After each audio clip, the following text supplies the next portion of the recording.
Welcome to the Cyber Business Podcast, where we feature top founders and entrepreneurs and share their inspiring stories. Now, let's get started with the show.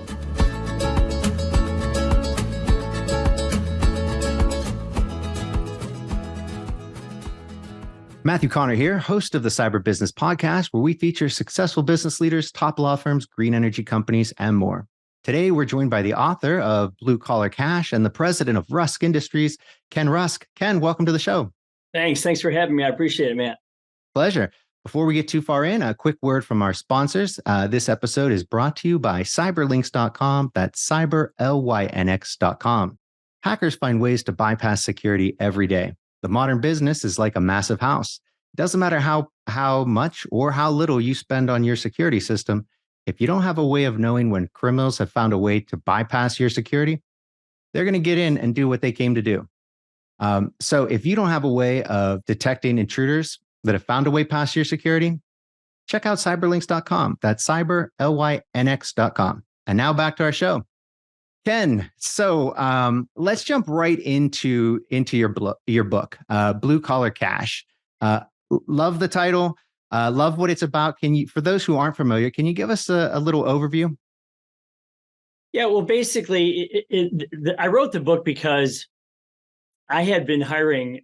I mean, over the past 36 years, I've probably hired 2,500 people from all walks of life, and I just started noticing a little bit of a difference in the candidates that would come in, how well prepared they were, what they were looking for. How much they were able to see their future, okay? How much they were able to get past this Friday or the end of the month. And it occurred to me that they weren't really maybe taught prior how to plan for 1, 3, 5, 10 years from now. So I almost became an involuntary life coach. I mean, I don't have any college degree. I don't have any formalized training. I certainly don't have any letters after my name. But I was kind of like forced to help folks, get into their first car, their first apartment, their first credit card, their first checking account, and do all these kinds of things, and then kind of take them and coach them along the way into maybe their first major house or their first 401k or maybe, talking about planning for their families or whatever. And it just kind of went from there. The book is called Blue Collar Cash, but it really talks a lot about how you can use the power of visualization. And I know people hear that all the time, Matt, but this is a really unique spin on how to actually see what you want your life to look like and then find ways to go get it. So let's dive into that a little bit, because I'm also a big fan and believer in visualizing your goals, how you want to get there. What does that mean to you? How do you explain this? What is it that let's really just kind of dive in there. What? Well, you've heard this for years about, you have to see what you want and you have to visualize and whatever. You have to have goals. I think the word goal is probably one of the most overly used words in the English language. Okay. Because it's never specific enough. So, whether you hear it on Oprah, where she says what the brain sees, it attracts itself to. There's actually a science behind it, Matt. And I think that's the interesting part. I was interviewing, Tony Robbins' son. And one of the things that he said was, as you begin to think about something and as you begin to visualize it and see it in your brain, there is these little electrodes that go back and forth between these little sensors in your brain that kind of think about what that might be like to own something like that. And it's really interesting because the more you see something, the more you visualize or focus on it, the faster those thoughts go back and forth to the point where they become one stream of thought, one electronic transfer, if you will. And your brain at some point thinks that it actually already owns that thing. And then therefore it sends your body into these almost involuntary actions to go get those things. So what used to be just, wow, it's the law of attraction or what you focus on, you get. There's actually some science behind what your body does to actually go get those things. And I thought that was really, really important. Jarek and I had a long conversation about, how this actually occurs in the brain beyond what we've ever thought before. So I thought it was really important for people to understand that, guys like Elon Musk and Stephen Jobs and Bill Gates and those guys, they're visionaries. I get that. But we all have the ability to use the visual side of our brain just like they do. I mean, it doesn't cost you anything. There's no really formal training to do it. You just have to focus really hard and see what you want your life to look like. And then your body will almost involuntarily help you go get it. I love it. And so in that, I think because of that same principle there, a lot of people say that when you write your goals for, you should be, and you write out the tasks that you want to do or accomplish, that you should be writing it kind of in the present, as in, I'm a so-and-so that does this. Now, what's my day look like? So if you want to be a millionaire, okay, I'm a millionaire. What do I do with that? Right. So if you're saying it in that voice, is that kind of the same principle that you're talking about here? Well, yeah, because if you're already like, I'll give you an example. Someone that wants to quit smoking, the day that they start identifying as a non-smoker, where they say, I am a non-smoker, well, then their body reacts to that and just follows suit. So you're exactly right. If you're going to put out a goal, it needs to be something that you really want. It needs to be something that you really own in your mind's eye. And you put that down, whether you write it out or whether you draw it out. I actually have people take poster boards and crayons like you used when you were 5 years old, when you're at your most creative and non-stressed part of your life, and just draw these things out in unbelievable detail, and then leave those out somewhere where you're going to see it once or twice a day. Because if you can't see it, you're certainly never going to get it unless somehow it just falls in your lap under no power of yours. And it's just something that I wish was taught, because this world would be so much better off. And the people, that are growing up and trying to figure out what they want their life to look like, we'd be all so much better off if they could just show us how to do this early on, and then get out of our way and let us go get it. I couldn't agree more. And I think, I think this all plays into, and as you were saying, what you identify as, right? So if you're saying, hey, I'm a non-smoker, I think that's really powerful.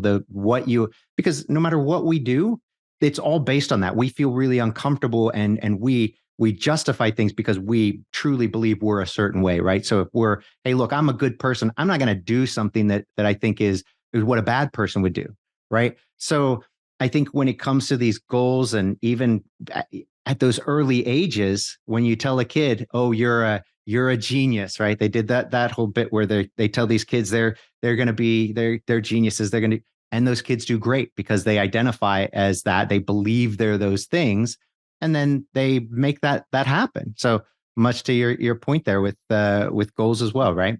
Well, yeah. I mean, if you've ever seen any sports person who's accepting a trophy, whether it's the World Series or it's putting on the green jacket at the Masters or whatever, almost every single one of them has said, when I was a kid, I saw myself putting on this jacket. I saw myself hoisting this trophy. I saw myself with the Stanley Cup in my hand, whatever it might be. And what they did was they kind of mentally rehearsed how that happened and what that day felt like. And then they went out and practiced to get good enough to get to that eventuality. So they all kind of began with the end in mind, right? Mm-hmm. And then they just found a way to get there. Well, I'm here to tell you that is one of the most underutilized parts of the human brain, to just look into the future and realize that you have control over it. So many people have this kind of if-then lifestyle, if I get through high school and if I get good grades, and then if I get a scholarship, and if I go to college and get a degree, and then if I get a good job and that job pays me well, then I can start living my life, right? Wrong. I think you need to start with what the then looks like first. Okay. I want to know what you want your life to look like in great detail at the very beginning. And then we can find one of the many ways to go out and get it. I like that. So then let's take the example. You've got all these kind of kids coming to you, and it's their first job, their first car, as you say, and all these things. So walk me through that. How does it? And I guess that's obviously how as you said, how you did the book. But with these kids, what is it? What's the advice that you give them? How do you take them on that path of, okay, let's get you thinking beyond today and tomorrow? Well, first off, you have to get them beyond their typical conversations, which is, why are you here? I need a job. Why do you need a job so I can get paid? What do you need to get paid for so I can pay my bills? You got to get beyond all the typical things, right? But you really have to put them in touch with the fact that, okay, so they're the only person that knows what their favorite color is, right? Nobody else can tell them that. No one else can tell them what their favorite car is, what their favorite flavor is, what their favorite meal is, what their favorite pastime activity is, what their favorite pet might look like. Okay. What cool house they'd like to have. No one else can tell you that but you, right? So, first off, you have to get them squarely to understand that they're in control of all those thoughts. They and only they know what their personal nirvana could be. Okay. And once you get them to understand that they have the choices and the control to do that, then you just put out the plans in front of them. I mean, a goal is a lot like a path. And whether the path is a mile long or 600 yards long, or I mean, however long the path is, 50 steps, 10 steps, or 1,000 steps, you just have to get them to that very first step. And I think the difference is there are people that wish and dream and hope for things. And then there are people who set very clear paths to getting these things. And it's the path person that I'm interested in because, there's a big difference between, I want to go to Scotland and play golf someday. And okay, in 2 years, I'm going to go to Scotland to play golf. I need $4,000. So that's $2,000 a year. So that's $40 a week. So if I start right now, I'll be there in 2 years. I'm going to tell my payroll clerk to take $40 a week and stick it into a savings account that I can't touch. And I'm probably going to start using my credit card a little bit that has the miles on it so I can get a really good rate on my plane ticket over there. And then I'm going to start dreaming and drawing what that trip's going to look like in my head so I can anticipate it for the next couple of years, which will help me stay on track. And then I'm going to share that goal with somebody so that they can put their hand on my shoulder if I decide to falter or stub my toe out along the way. That's real goal setting, okay? That's something where you take a if goal, like a hope, a wish, or a dream, and you simply turn it into a when goal. And at that point, all you have to do is walk the earth and breathe, and it's going to happen. So it's a very specific set of designing goals and getting them into action. That is the difference between 99% failure and 1% success. And yet it's so easy for that 1% to design their goals the way they do. They just have to be taught how. I love it. Now, obviously, you talk about that in the book, and you actually went beyond just the book, didn't you? When it came to helping people with implementing the book. Well, yeah. I mean, Blue Collar Cash was amazingly successful. I didn't think it would go 10 feet, much less the 10 miles that it went. And I'm wholly blessed and eternally grateful for all of that. The one thing that I wanted to make sure that I knew, though, was I wanted to know that people were actually implementing the things that were in the book. I tried to keep the book real simple. I mean, it was written by a ditch digger. That ditch digger was me. Okay. So there's not a lot of 4-syllable words in there. It's all real simple methods and tactics, but I wanted to make sure people would actually do them. So I was kind of miffed about how people would have these self-help books on their shelf and you would ask them, well, how did that particular book change your life? And they'd say, well, I don't really remember, but it was a good book. Yeah, it was a great book. I read it. And I think to myself, okay, well, are we just reading here or are we trying to act on something? So I actually created a course. It's a very simple course. Again, it takes the ideas from the book and it puts them into action. It's literally 8 45-minute sessions. You could do it in 8 weeks. You could do it in 2 weeks. You could do it in a weekend. But it sets you down and it kind of like deprograms your mind from waiting for life to happen to you and you deciding to happen to your life. And I mean, I've seen these courses, Matt, for $700,000, $3,000. No, I literally priced this thing at $129 and you get a free book with it, free $25 copy of my book. And it's all about giving back. I mean, my world's been really good. I've been very blessed and fortunate in business and with this book, and kind of my way of giving back to those and cutting the learning curve to entrepreneurship. I love it. So where can people sign up for the course? How do they? Well, you would go to kenrusk.com and you'll see you have a couple tabs at the top. You can hit the book, or you can hit the course, or you can hit, the course will take you into that whole section and get you signed up. And again, it's a really easy thing. It's not a very, it's a very user-friendly type of course. And from day one, I mean, from the very first exercise, when you hold that first crayon or marker or whatever in your hand, you're going to understand that you are in control of the days you have left on this planet. And it's all up to you to make those things happen. I love it. All right. Well, we'll put a link to that, down below and in all the descriptions. That's fantastic. So let's talk about your business a little bit. So you said you're a ditch digger, which I think that's funny. Obviously it's a very much a blue collar job, that being construction, right? Can you tell us obviously you've had great success there, but going back to the foundation, I'm a huge fan of founder stories. Can you tell us yours? How did you start it? Why did you start it? What was the inspiration there? I always had jobs when I was younger, when I was 12, 13, 14, just little jobs, paper routes, working at a bakery, working at a bowling alley, all kinds of things. And I love the fact that I could work hours and then someone would give me money. Okay. And then I could spend that money the way I wanted to. So my high school shared a fence with an industrial park. And this industrial park had a lot of, businesses that were hustle and bustle and energy and everything. And we would go after school, we'd cut through the fence and go to the carryout at the corner, but we had to go through these businesses to get there. And I remember this one business, I knew someone that had worked there, and I thought, it's time I got my first real job. I'm 15, I wanted my first used car, take my girlfriend out for pizza or whatever.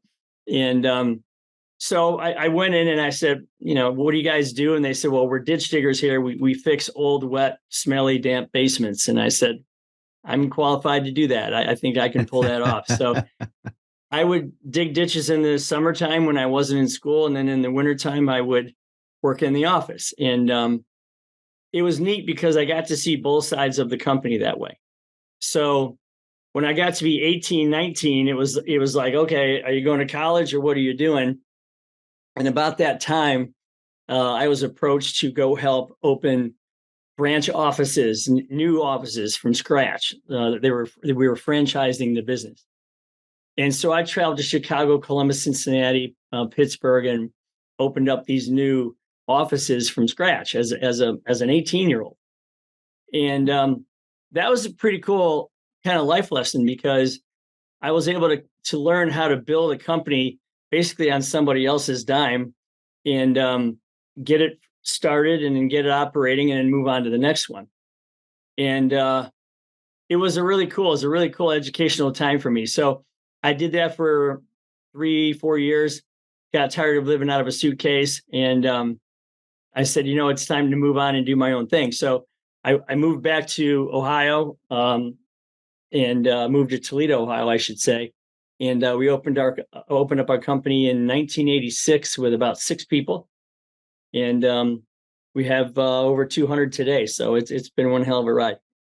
Fantastic. So when you say we, because for me, I really love getting into the nuts and bolts of the foundation, if you will. So when you say we started it, was that the biblical we, or did you have partners when you started? My brother came out to work with me for a few years. He wasn't planning on staying. He was going to get it started, and then he was going to move on to other things back in Cleveland, where he was from, because that's where his wife's family was from. So he came out for 2 years, and we got the thing started, and then he moved on, and then I kind of took it from there. And it was fun. I mean, to go from 6 people to 9, and then to go to 12, and then 20, and 30, it was really cool. And I just remember that there was so much work to do, and I had been working like 70-hour weeks, like a lot of entrepreneurs mistakenly do, by the way. And so I started building this network of entrepreneurs around me. I mean, I started thinking, okay, if I'm getting this company to level X and I'm doing it you know, in the time frame that I'm doing it in, I know that the power of X plus one is going to get me Y plus one, right? So I started, enlisting the help of the people around me, and then started saying, okay, well, if we're at this level, you're getting X. If we're at this new level, then I'll share Y with you, right? And Matt, we never looked back. I mean, we went from, I think since we started that program, our company has grown 4 times in size, and Wow. it's been incredible. The power of surrounding yourself with entrepreneurs is something that no one should discount, because you know maybe those people don't want to go out and borrow the money it takes to buy 40 dump trucks like I have, or take on workers comp or health insurance, or renting buildings and all that kind of stuff. But they do feel like they want to own their own piece of what they're doing. So, you get them set up in their own division or their own department, let them run it like they own it, and then share a piece of that with them, and then just get out of the way, because they're going to drive your company to heights that you've never seen before. I love it. So now when you say share a piece of that with them, what does that look like for you guys? How do you go about structuring that with them?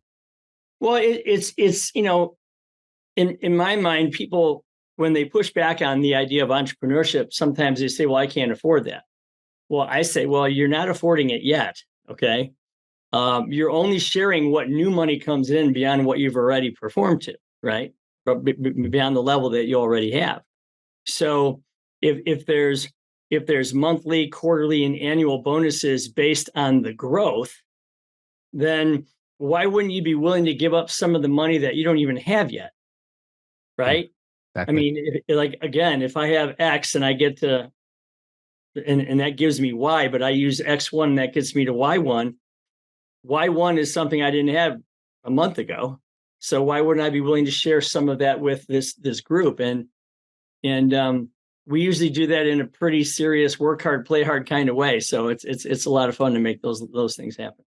That's fantastic. I mean, I don't think enough businesses really uh, approach compensation like that. You see it in the sales side, but certainly not in operations, right? The people actually making it happen. Um, yeah, there seldom any sort of performance bonuses, let alone it giving people the ability to create, hey, we can do this better. And when they come up with better and it ends up with greater dollar rewards for the company, that they get a piece of it. You don't see that every day. That's fantastic.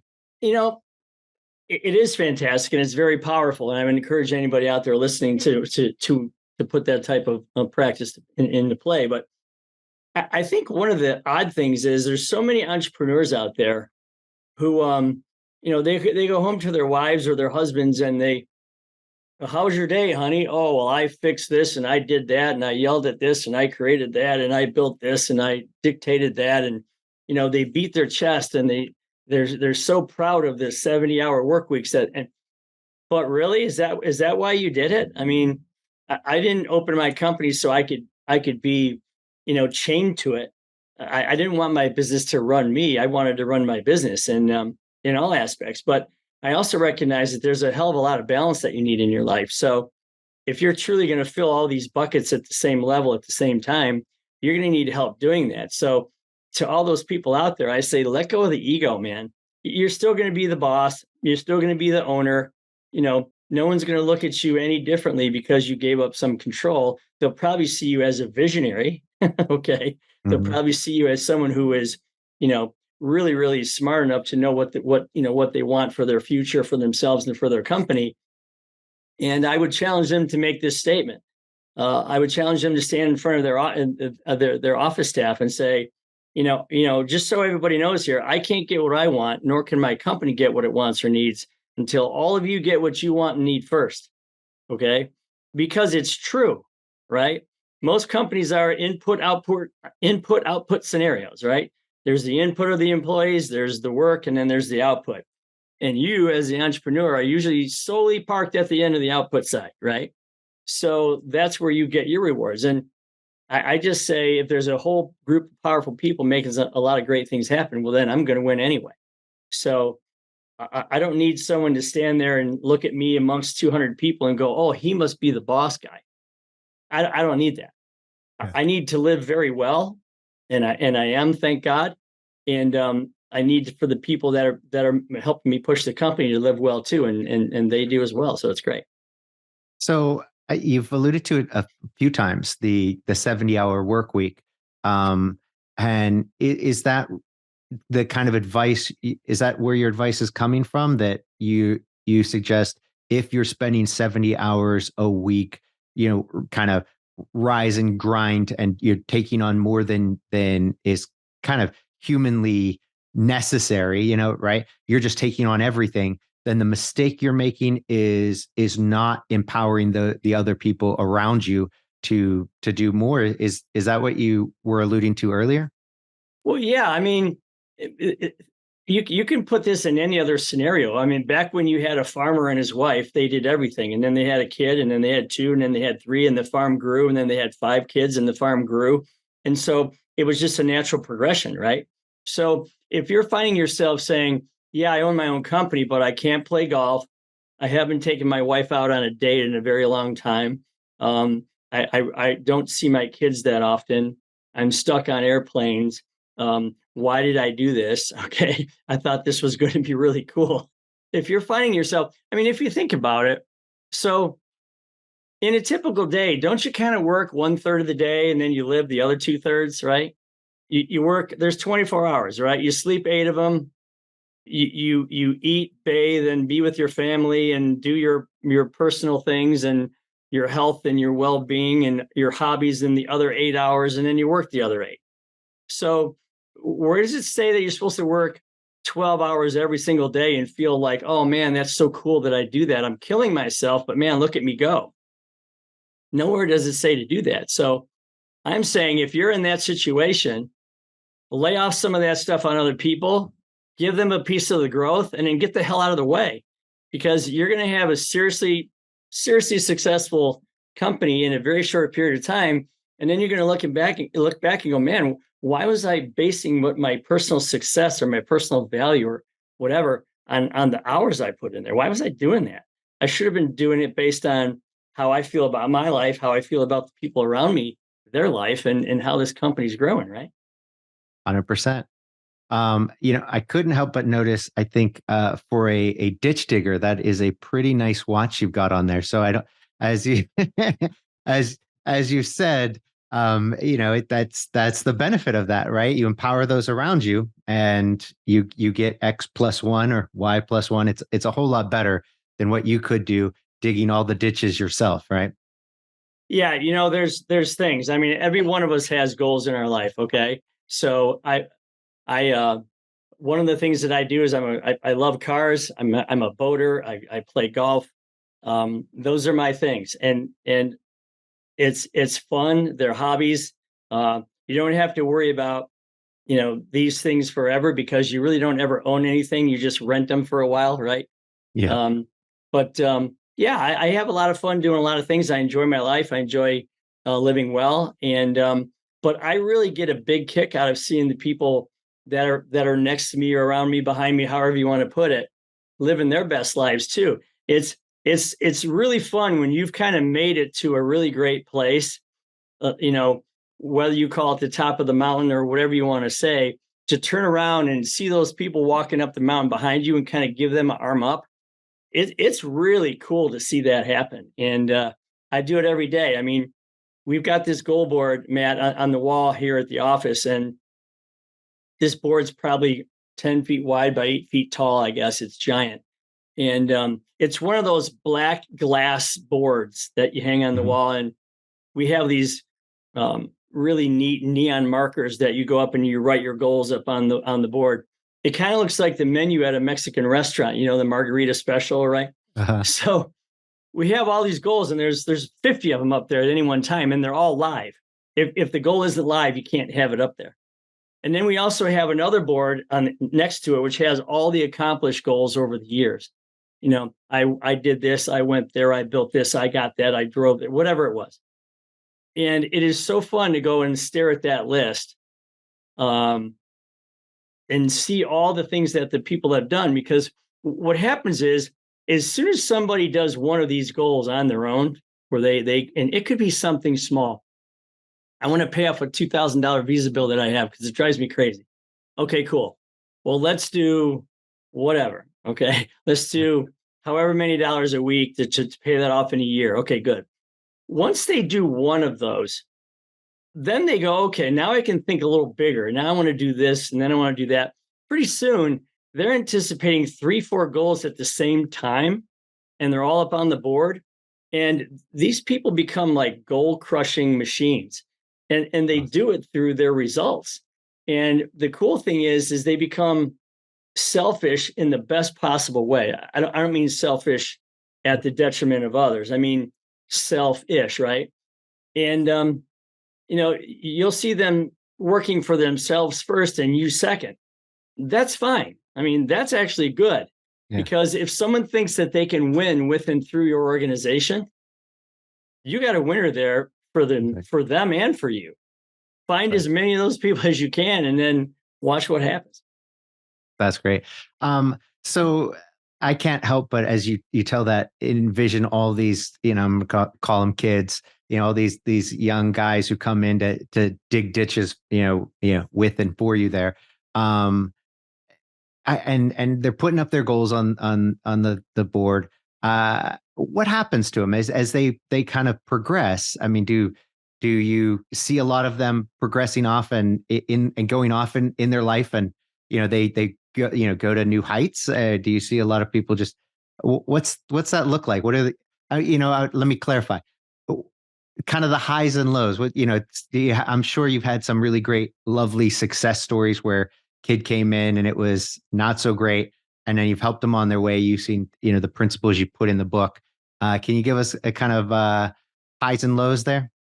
Well, I've always said that if I can have you for 1, 3, 5, 10 years, and I can have a really awesome dually beneficial relationship, right? Where I provide this vehicle and you drive it around and we both win. Well, then that's the ultimate goal, because I know nothing is forever. But I will tell you this. I have my very first employee ever that's still here. He's been here 37 years. I have many people here over 30 years. I have a whole nother group of people that have been here between 20 and 30 years, and a whole nother group of people that have been here for 10 years or more. So I'm really proud about the fact that we have people that have been here for a very long time. And I think it's because they're building lives for themselves, whether Ken's involved in that or not. Okay. Yeah. Some of them like to say, oh, Ken, at Christmas, they give me the big bear hug and they say, thanks, you helped me build my life. And I'm like, no. No, I might have had 2% to do with that. You did the other 98%, right? But if somebody does work here for 4 or 5 years and then they move on, if they're better prepared for the world because of what we've done together, what do I care? I think it's fantastic. And I've had people come back and maybe they've left as a ditch digger and then they've come back to be salespeople, after they've gotten some experience, and now they're selling for us. So it's a really cool thing to have that, I guess, that longevity and just to see how that works. But do some people write a goal up on the board and then they fail at it, or they quit paying attention to it or whatever? Well, sure. But what does that teach you? It teaches you that goal wasn't really real to begin with. I mean, if you're not waking up to it or going to sleep to it or thinking about it during the day, it's not a real goal anyway. So it teaches not only them how to redefine what a real goal is, but it also teaches other people that, man, you better be serious before you put it up on that board, because if it's not in action, Ken's going to go get his eraser and wipe it right off. So, and I've done that. So, I mean, it's all part of the thing. That's fantastic. Well, this being the Cyber Business Podcast, we do like to talk about, cyber and technology where possible. Now, you started your company, I think you said in 86, right? Yeah. So back then, you probably started all of zero computers, probably in the place. When did you first start using technology in your company, like computers? Well, it's funny because we used to do all of our accounting on long graph sheets, right? Yeah. With pencils. So I think we started with computers. We probably started really I would say the late 80s, I would guess, is when we started, early 90s. Yeah. But not really big though. I mean, I'm talking about just like basic adding machines and basic financial statement stuff. I mean, if you saw it, today, you'd think of it as archaic, like dinosaur stuff. But I think the really cool thing was, when mobile devices came out, later on with cameras, because now we can take pictures with customers and take pictures of job sites, and we send drones over a little bit, and we do that kind of thing, and we do we can do bank financing paperwork on an iPad now in the house, and we can get approvals, and we can transfer files and do all that kind of stuff. So yeah, there's been some. I mean, obviously, I'm talking to you over Zoom right now, so there's been a lot of really cool technologies that have happened. We came late to the party on most of them because here we are. We're a blue collar business, so Yeah. But yeah, I can see now that my trucks are driving at 55 miles an hour down the highway, and I can see where every one of them are driving to, and how hard they brake, and how hard they gas, and how long they've been sitting still, how long the engine's been running, and the fuel consumption. I mean, we're doing all that kind of analysis because it's expensive, right? But yeah, it's been cool. It's funny because before you said that, I guess it's just something that just kind of happens to you and you don't realize it. Like, I don't remember when the push button telephone went away, but at some point it just went away, right? That's right.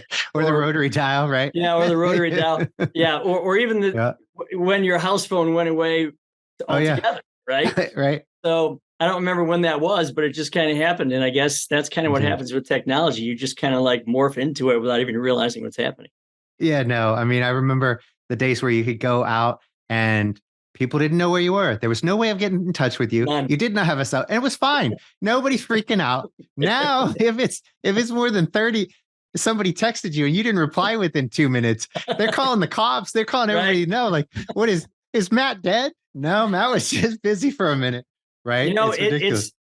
I'm so lucky, and I'm thinking that you are too. I'm so lucky that I got to see both sides of that. Because if you grew up with a cell phone, you never knew what you just said. You never knew that your mom said, the door is closing, get out of the house, come back when the lights come on. Yep. Yeah.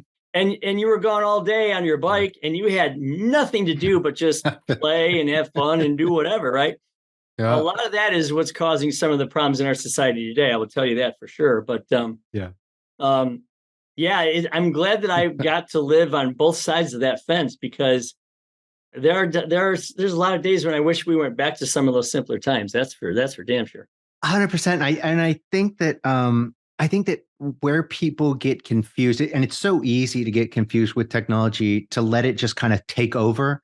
And whether it's personal, and I think people can easily relate when it's like, yeah, suddenly everything is consumed by my cell phone. Like, I have you've given up freedom for access, but that's because you didn't actually take control of it. And the same goes for businesses. You can decide, hey, we want to do this and use technology to accomplish this. Just because technology can do something does not mean that that's how we should organize our business to do it. Doesn't mean because our cell phone can do these things that that's how I want to and should organize my life.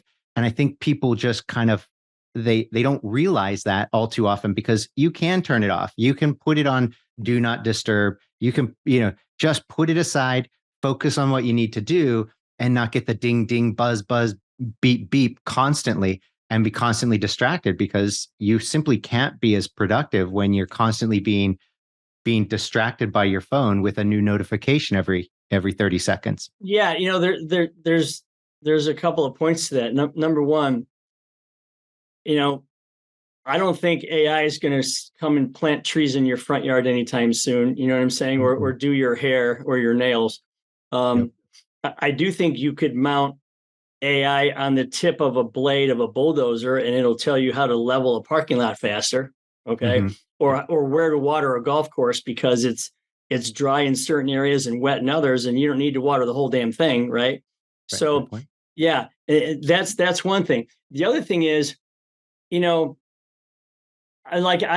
a golfer, so I'm always looking for something to keep my hips loose and my lower back and whatever. So I'll go on Instagram and I'll search, hip stretches or whatever, and you'll get 100 of them. And that's great, because you learn something very quickly. that you don't have to go pay a physical trainer or whatever. You can learn something and do it in your own house, right? But the problem is when you start looking at those things, then you get lost into the 3 dogs that are acting like ding dongs, and then the parrot that's upside down, and then the guy who dropped his boat off the trailer into the ramp and now it's rolling down the hill. I mean, and then a half an hour is gone. And you're like, what the hell am I doing? I'm supposed to be working out and I got stuck. So it does suck you in. And I got to tell you, I heard the other day that there was a state that decided, I think they were going to ban social media from kids before 12 or something like that. I am all for that because, I used to run around the backyard and to find a piece of wood and some nails and a hammer, and I built myself a tree for it. Now they build cities on Minecraft sitting on a couch in the dark, and that is not the same experience, Matt. It just isn't. And we're not preparing our kids to walk this earth very well when we do things like that. No, I agree with you, and there's got to be some sort of balance there that I think people struggle with. I mean, you look at China and what they do, and I'm not a big fan of. It's funny because I speak Mandarin Chinese. I learned it at the Defense Language Institute, many years ago when I was in the Army. But you look at what the Chinese are doing in terms of social media and video game regulation for the entire country. They limit it per person on how much time you can. There's no getting around it. So okay, that's a little extreme. I get it. But at the same time, the stuff that their kids see on TikTok versus what our kids see on TikTok, night and day. They're seeing stuff about cool science, what people are doing, and our kids are seeing, these dances and silly things that just it's not the same. So yeah, finding that balance with how you get kids into technology without them falling down some vapid rabbit hole where they are just now consumed by worthless content. Yeah, that's the real challenge, isn't it? Well, I think this is a winner of an idea, and maybe it exists and I just don't know about it. But if there's an Instagram that you can reach anything, shouldn't there be like a kidogram where you can only reach certain really good productive things? And then as parents, you just say you can go on Kittygram and you can stay there for 45 minutes a day. And that's it. I mean, you could create your own disciplines that way. And then, oh, by the way, the rest of the time you're going to go out and use a rake and a shovel and a hammer, and you're going to go figure out, how to change a tire or whatever. Do those things that, cook something or whatever. You may have a temporary babysitter with one of these devices. I get that, but you're building a terrible kid with it. I mean, you're building a kid that is not self-sufficient, has no self-esteem left whatsoever. Trying to figure out where they fit in the world of perfection. It's dumb, and I think people are kind of waking up to that now. I mean, you see some of these platforms that are buying each other out because each one is shrinking themselves. So I hope that that's part of the case. But getting kids out there, letting boys run around and do the crazy things that boys do without shooting them up full of drugs and saying, wow, he's ADHD. Really? Yeah. There was none of that when I was a kid. Does that mean it never happened before? Not possible, right? Yeah. So there's a few things we could do. I know we're getting off track here, but there's a few things we could certainly do to make our world better. That's for sure. No, I totally agree. It is funny though that you would think if it's not somebody like Disney would come out with a kidogram type deal, you would think them, the Discovery Channel, somebody. It's such a brilliant idea. And I think you're right. With the shrinking of a lot of these social media platforms, I think it is just a market correction. Now, hopefully it, I don't know at what cost that takes, right, on the toll that it's already taken on so many kids to get us to that level, to where we're coming back. I mean, we're seeing that a lot. A lot of kids don't have the social skills that, the generation before them had. And so they're going to have to learn this. It's, we're seeing higher rates of depression and things. Kids don't feel good about themselves because everybody they see has been perfectly filtered on Instagram. So they create these impossible standards, not just oh, somebody in a magazine looks, impossibly good. But it seems like everybody in the world is, incredibly beautiful except for me. And it's like, okay, yeah, that's a tough pill to swallow, right? Well, and I think the other thing is, I think AI, for all of its scariness and all of its negativity, I think that's actually going to help, because very soon you're going to wonder what's real. Very soon Yeah. you're going to say, because like, for example, sometimes when you go on Instagram, you can see the UFC fights, okay? And you only see the last 30 seconds of every fight, right? Mhm. So you're looking at that. And then every once in a while you see one that looks real, but yet there's no way that's real. Yeah. Okay. And then you can see, if you look closely enough, that it's an AI generated thing, right? Yep. And I think they're just testing you to see how much people believe that that's real. But the point is, I think if you're one of those kids in the future and you're comparing yourself to perfection, someone's going to say, well, what you're comparing yourself to isn't even real. I mean, that's Yeah. like Barbie doll stuff. Okay. Yep. So don't even go there. And I'm hoping that kind of helps in a weird way correct, this awful comparison that we do as kids, and gets them kind of away from that and back into the backyard throwing a frisbee around. Yeah, right there with you. And I think you make a really good point about that. I think we're starting to see that. And I think it's going to get to the point where there's going to be it's going to be almost impossible to say something is real or not. So everybody will just believe that everything is fake. Yeah. And I think that will really help with people's kind of self-esteem. Brings up a whole slew of other problems, mind you. Right. But in terms of the youth and their self-esteem, that might be might be a very positive thing. I mean, think about it. Think about if we get to the point where we're like not trusting that anymore. Yeah. Then what do we do? If we don't trust it, you set it down. You don't look at it anymore. Yep. Right. That's exactly right. Yeah. It's all just fake. Yep. That's fantastic. Ken, I could do this all day and all night. This has been absolutely fantastic. I am actually excited about signing up for your course. I'm going to do this afterwards because I think it's something that we can implement internally in our company. So I want to check it out for myself and then see if we can't roll this out to everybody at the company. I will let you know personally my thoughts on it when I finish the course, but I think it's a great idea, and I look forward to it. So, well, I'll tell you that was interesting, because I had basically 3 readers for the book, and one of them was a big surprise. The one reader was someone 15 to 25 was trying to figure out what they want their life to look like. That was a no-brainer, right? There was another reader who went through college, went through all that, hates their job, doesn't know why they did it, has all this debt, and really wanted to go back to working with their hands. They're 35, so then they revert back to that person that they were before that. But the biggest surprise was people like yourself, who was an entrepreneur who said, I really want to grow my company like crazy, but I want to empower the people around me to do it. And then I'm going to be willing to share in the newfound growth with them so we can all benefit. That was a reader that I was surprised about. And yeah, we've had some great results from that. So yeah, I encourage you to do it. I'd love to hear what you think of it when you're done. I'll let you know. Okay, so before we go, can you tell everybody where they can find out more information about you, your business, and your book? So you can go to kenrusk.com and you can find out about the book and the course there. You can go to @KenRuskOfficial for all of my socials and see what we're up to there. And yeah, it's a good thing. We'll hopefully we'll see you over there and share some good stuff together. Fantastic. You definitely will, Ken. All right. Thanks for coming on. Been a pleasure. You got it. Thanks. Thanks for having me. Thank you. Thanks for listening to the Cyber Business Podcast.